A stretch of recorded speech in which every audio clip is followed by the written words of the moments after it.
So I wait for this appointment with Dr. Ackerley like a kid waiting for Christmas. I couldn't believe that after watching that Better Health Guy episode with Dr. Mary Ackerley called Brain on Fire, I couldn't believe that when I looked her up that she was actually in Tucson, Arizona, and I lived in Arizona.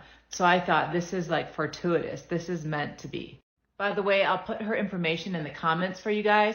She's still in Tucson, Arizona, and she's licensed for Florida and California as well. Okay, anyway, so prior to the appointment, I was required to go online to this patient portal and fill out all this paperwork. And I just cringed even more back then when I had to do this, right? Because I could hardly read, and trying to fill out paperwork would like amp up all my symptoms, and I would quickly get fatigued, and it was just like such a challenge.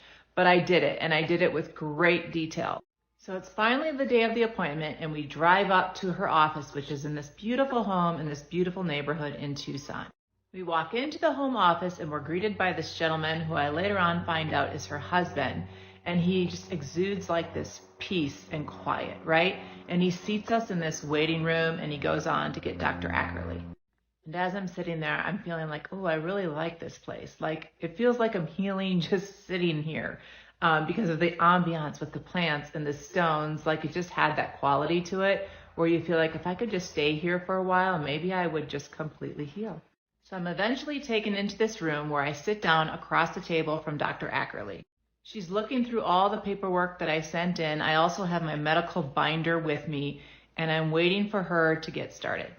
Now remember, I made this appointment because I tested positive for Lyme, was going through treatment, tested positive for mold toxicity, and that Better Health Guy episode with her where she talked about a brain on fire that resonated with me, and I was looking for her help. Within the first few minutes of our discussion, she's going through my paperwork, and I'll never forget her looking up at me and saying, okay, so you've been diagnosed with Ehlers-Danlos syndrome, right?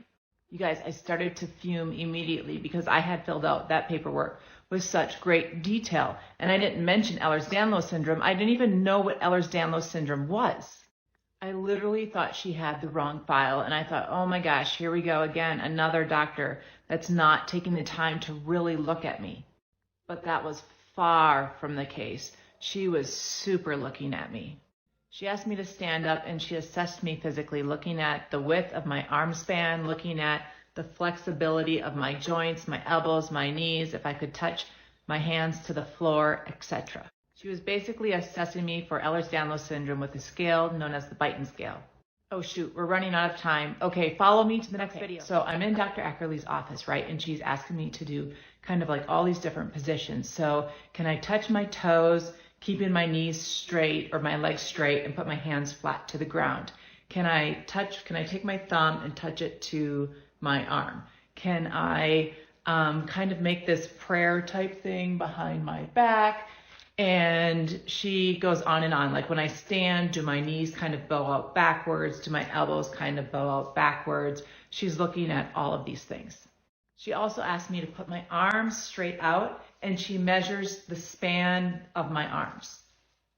You guys, I'm like standing there thinking, what in the world does this have to do with like Lyme and mold toxicity? And when I sit back down, I actually look at her and I ask her, hey, you know that I'm here because of Lyme disease, right? And because of mold that's apparently in my system. And she looks back at me and she's like, yeah, I see that. There's no doubt that that's going on. But I also think you have Ehlers-Danlos syndrome. So I'm like, what is that? And she explains to me that it's a connective tissue disorder. She also explains that there's many things in my file that gave her clues in regards to the possibility of me having Ehlers-Danlos syndrome. She tells me that I just scored really high on this Beighton scale that she used to assess me for hypermobility Ehlers-Danlos syndrome. And she strongly encouraged me to seek out a geneticist to get tested for the disorder. Get this, she also says, I saw your son in the waiting room. So our son was probably around 10 at that time. And she said, I think he may have it as well. Ehlers-Danlos syndrome is a genetic disorder. You're born with it. And there's a 50% chance that you can pass it down to your offspring. So my mind is kind of like blown at this point. Why had no other doctors tested me for this disorder? Why had no one else seen it? She also went on to share with me that with Ehlers-Danlos syndrome, there's something called the trifecta. The trifecta meaning 3 disorders that commonly occur together.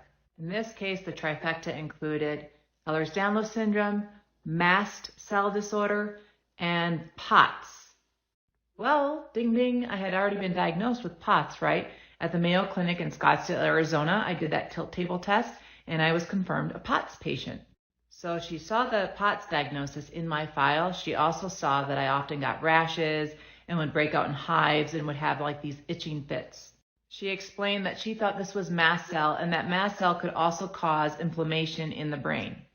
In addition to seeing a geneticist to confirm the Ehlers-Danlos diagnosis, she also wanted me to start a mast cell protocol. The protocol consisted of Zysol, Pepsidase C, and Neuroprotect.